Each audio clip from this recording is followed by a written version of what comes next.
Mangwanani akanaka vedare tinokuchingamedzai zvekare kune chimwe chirongwa pano paZim Facebook Secrets and Confessions. Tadzoka zvekare nemamwe mamessages. Rekedzai tibva tapinda mumamessages edu tadzoka takakubatirai. Meseji yedu yekutanga yakamira sekudai so. Hanzi makadi zvenyu mukomanashe, ndinokumbirawo kuti munge muchindiposterawo nyaya yangu makaviga chitupa changu. Inini zita rangu ndinoitwa Name Hidden, ndiri mukadzi ane makore 46 years ekuberekwa.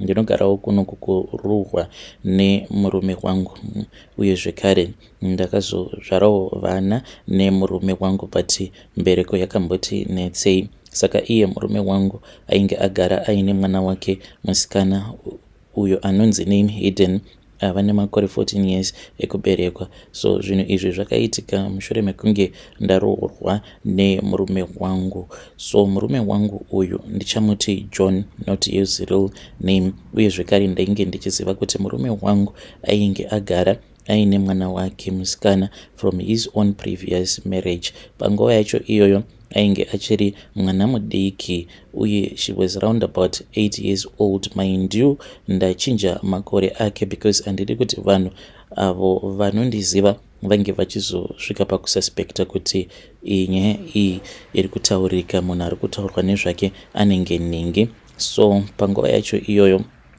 pandakatanga kudanana nababa vake, iye she was barely 8 years old at first. Handidi kukunyeperai, mwana uyu ndainge ndichitomudawo nemwoyo wangu wose sezvo ndainge ndisina mwana, but handizivi kuti chii chakazoitika. Ndainge ndakazvivimbisa ndikabva ndati sezvo akashayikirwawo naamai vake, inini ndiri kufanira kuti ndinge ndichizomuda nemwoyo wangu wose. But ndakazoti zvino ndaroorwa, ndatochata nababa vake, it was taking too long, handidi kukunyeperai, for me to fall pregnant. Ndakatanga ndichati each and every month, ndaiti kana paya pandinenge ndava kuenda kumaperiods ndaibva ndachema, because ndinenge ndichitarisira kuti I am not supposed to go on my periods, meaning kuti I am pregnant. But ndakazosvika manje pakutanga kumuvenga mwana uyu, because ndaiti kana ndakamutarisa ndaibva ndati saka izvezvizvi pamwe murume wangu anoti kana akatarisa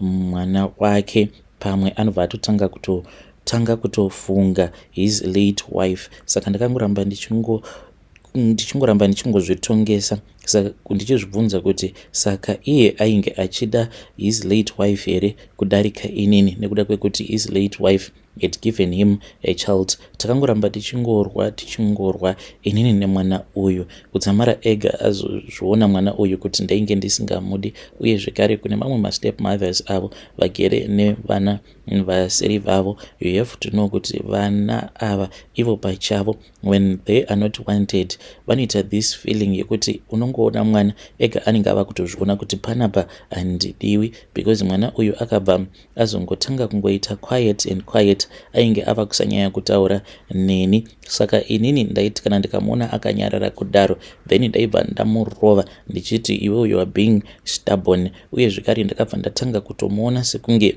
ainge ari munhu uyo ainge angoripo pakudisturba happiness yangu nemurume wangu.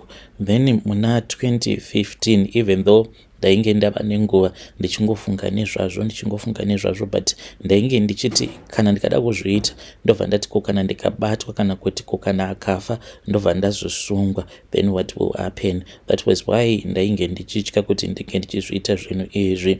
I had been thinking about it, uye zvekare ndichitoplana. So kana mukazonzwa mastep mothers vaya vanenge vachinzi vanenge vakapa vana vevarume vavo poison, it's not like munhu anongomuka akazvifunga. No, anotozvifunga for a long time, over and over again. Vanongoramba vachingozvifunga until pavanozoita zvivindi vobva vazoisira vana vemurume poison muchikafu.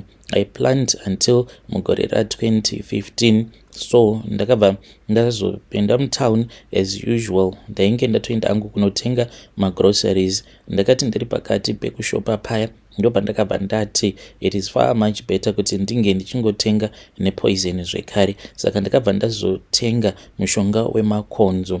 Mupfungwa dzangu already ndainge ndatozviudza kuti kana mwana uyu akangofa, then murume wangu anenge ava kungotarisana neni, iyewo anenge asisina mwana, iniwo ndisina mwana, saka tinenge tava pa level playing field, uye zvekare tinenge tava pa 0-0, not kuti umwe anenge ane mwana umwe asina. Saka ndaitozviudza kuti this was going to bring peace in my marriage. So ndakazoti ndadzoka kumba, ndakabva ndatokasika kudzoka kumba ndichitira kuti by the time apo paanenge azodzoka achibva kuchikoro, at least ndinenge ndatomubikira kare. Ndakangoti ndichisvika pamba ndokubva ndatotanga kutomugadzirira chikafu icho chaainge achifarira kudya. Ndakati ndapedza kudaro ndopa ndakabva ndazotora poison iya ndigosanganisa nechikafu chiya.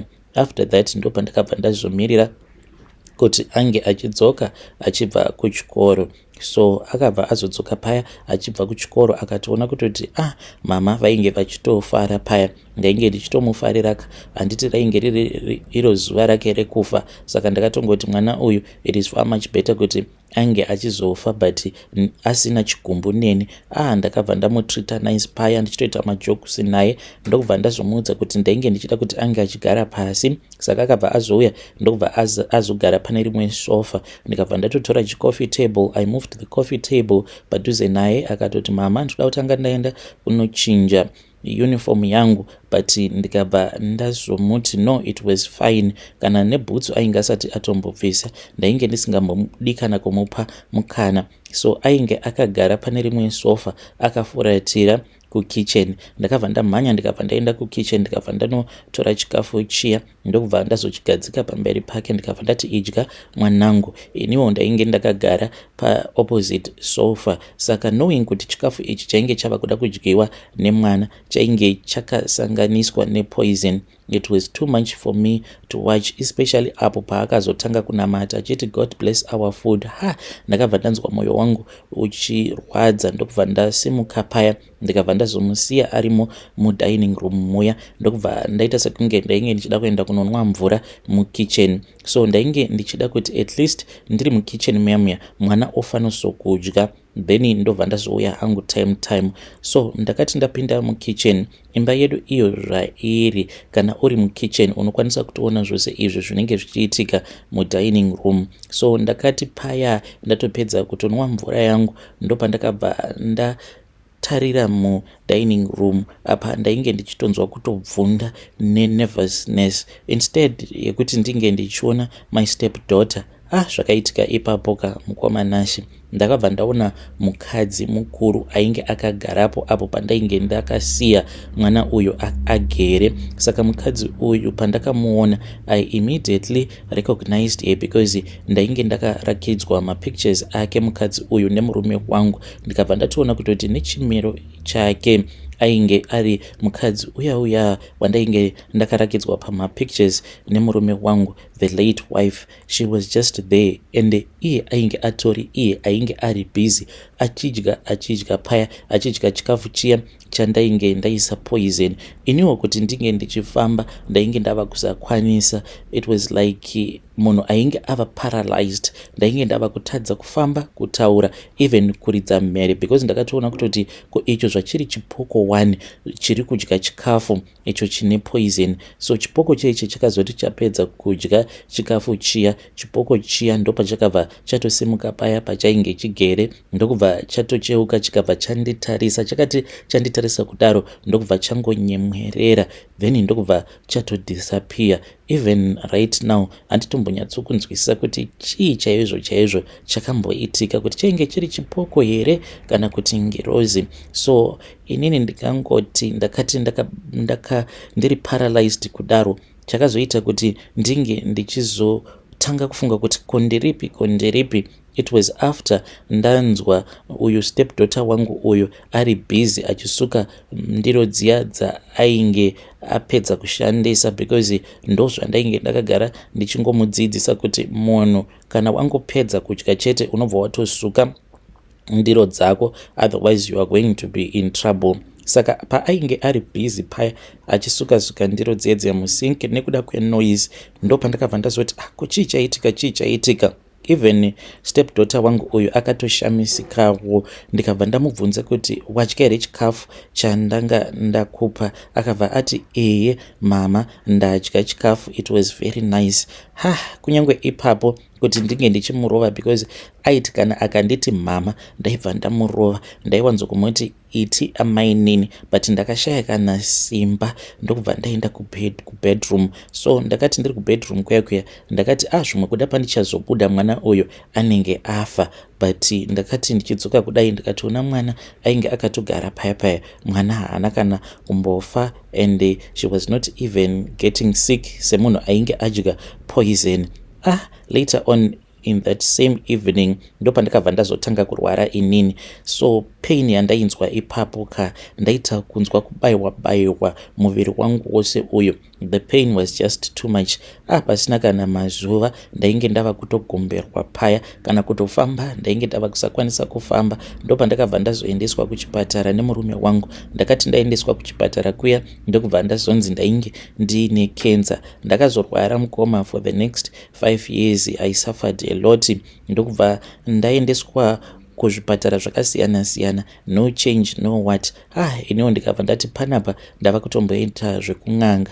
Ndakafamba mudzin'anga dzakasiyana ndichizamawo kuti at least kana ndikawanawo ng'anga inokwanisa kundibatsira ndinge ndichiita right, but cancer iya yaingoramba ichingokura, and the pain yandainzwa, it was worse and each and every day. Ndaitombopiwa like time frame yekuti iwewe mwedzi wakati unokwanisa kunge wafa iwewe, but still it was just pain after pain each and every day. Ndaingoti kana ndikawana simba ndobva ndakumbira driver kuti ange achienda neni, then ndobva ndazoendeswa kune imwe ng'anga. So murume wangu pane one day paakazodzoka achibva kubasa akabva azoti ainge ataura neimwe friend yake uyowo ainge akaenda nemudzimai wake. Pane zvimwewo zvavainge vakafambirako kuNigeria ikoko, so zvavo zvainge zvakaita, saka ainge akapiwawo advice murume wangu kuti ange achienda neni tinge tichienda kunoshanyira vamwe prophet for a 1-on-1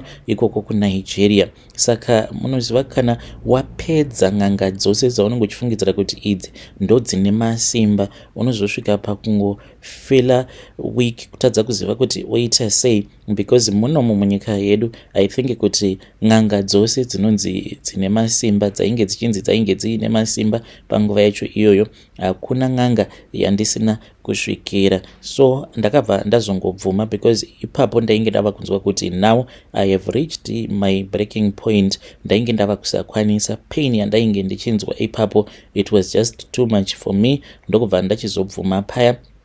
Ndakati ndabvuma nemurume wangu ndesu uyo ndokubva tazoenda kuNigeria. Takati tasvika kuya then prophet vaya vekuNigeria vakabva vazotanga kuti namatira. Saka ivo manje vakabva vazonditi ndainge ndichifanira kuti ndinge ndichizoreurura to confess my sins, but ipapo pandakanzi ndinge ndichireurura murume wangu ainge asipo, because takaita maseparate 1-on-1, but ndakatotadza kutonzwisa ipapo kuti why vainge vada kuti tinge tichiita maseparate 1-on-1. My husband does not know kuti izvi ndo zvandakaita. So first of all we were taken by some other pastors. Tisati taona prophet ndokubva vatanga kuti namatira mapastors aya. So ipapo manje ndopandakabva ndazodanwa nevamwe pastor vakabva vati ndainge ndadanwa naprophet for a 1-on-1, so it was a separate 1-on-1. Then ndakati ndazopinda muoffice muya ivo vakabva vati apo mapastors avo pavainge vachindinamatira ndo pavainge vakapiwa a revelation by God. Ivo vakabva vati it was a painful revelation, and ndikabva ndatoziva kuti apa ndainge ndatobatwa zvose zviya zvandainge ndakaita. So vakabva vanditi confess your sins unto the Lord. Ndobva ndatanga kuchema paya, and ndikabva ndazoreurura, ndikabva ndamuudza the same story iyi yandakuudzai mukoma Nash. Ndikabva ndatanga kuchema paya.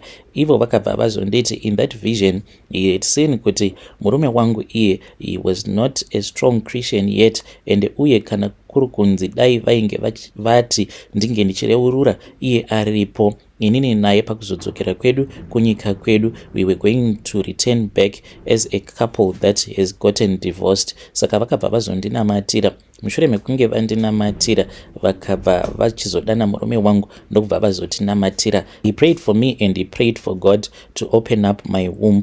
Ndokubva tachizodzoka zvedu kuZim. That was when I fell pregnant. When I fell pregnant, ndakabva ndatanga kuti nai Mwari, my fear was like, right now ndine cancer, apa now ndava nepamuviri, so what is going to happen to me? So takabva tachizoenda manje kuchipatara. Takati taenda kuchipatara kuya even my doctors the first time around they were not even sure. Vakabva vazoita matest after matest to make sure kuti that cancer indeed was gone, because vainge vachiti the cancer cells they are gone. Ndiyo testimony yangu iyi, but chinondirwadza ndechekuti murume wangu iyewo haatozvizivi kuti izvi ndo zvandakaita, nekuda kwekuti prophet vaya vekuNigeria ivo vakanditi murume wangu his faith is not strong enough for him to forgive me even though God had forgiven me. So now ndinongogara ndichingozvishungurudza, fighting with myself. There are times apo pekuti nemurume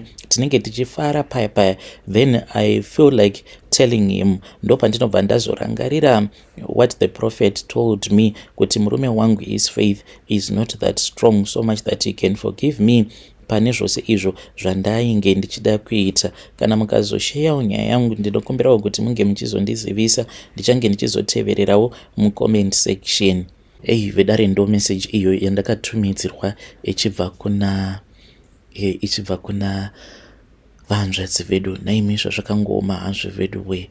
Hanzi chinondirwadza ndechekuti murume wangu ndakanzi his faith is not strong enough for him to forgive me.